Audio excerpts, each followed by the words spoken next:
వచ్చి కొడితే ఏం బీకేవంట అని వీళ్ళతోనే కాపురం రోజు ఇంట్లో కూర్చుని అదే అవును పక్కనింటి ఆడవాళ్ళు కూడా ఎక్కిరిస్తారు. ఎవరు అధికారంలోకి వచ్చినా ప్రతీకార దాడులు, కక్షపూరిత కుట్రలు రెండు పార్టీల్లో చూసే అవకాశం ఉందా?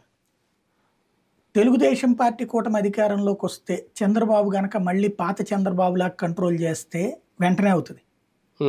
లేదు లోకేష్ ఆలోచన మొన్న చెప్పినట్టుగా గనక ఇక లేదా ప్రత్యర్థి పార్టీ వాళ్ళందరినీ లేపేయాలా, ప్రత్యర్థి పార్టీ నిర్వీర్యం చేయాలనే రూట్లో కనుక మేము వెళ్తాం, మీరు వదిలేయండి మమ్మల్ని అంటే వాళ్ళ అధికారంలోకి వస్తే అని గనక వీళ్ళు గనక అనధికారికంగా గ్రీన్ సిగ్నల్ ఇచ్చారనుకోండి, అరాచకం జరుగుతుంది. అంటే ఆ టైప్ ఆఫ్ వేధింపులు డిఫరెంట్ గా ఉంటాయా? అంటే అధికారంలోకి వస్తే కేసులు పెట్టడం, వాళ్ళని అరెస్ట్ చేయించడం ఇలాగా, లేదంటే ఇప్పుడు జరుగుతున్న ఈ తరహా దాడులు ఉంటాయని అడిగేది. దాడులు ఉంటాయి, దాడుల తర్వాత కేసులు కూడా దాడులు చేయించుకున్న వాళ్ళ మీదనే ఉంటాయి. ఇప్పుడు మనం జరగలే, తన్నులు తిన్నోళ్ళ మీదనే కేసులు పెట్టారు.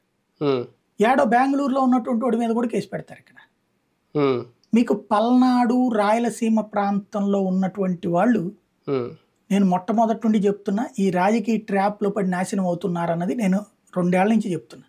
నాశనం అవ్వబాకండి మళ్ళీ అని. ఎందుకు అంటే నేను అక్కడ చూసా, ఆ కుర్రోళ్ళను చూసా.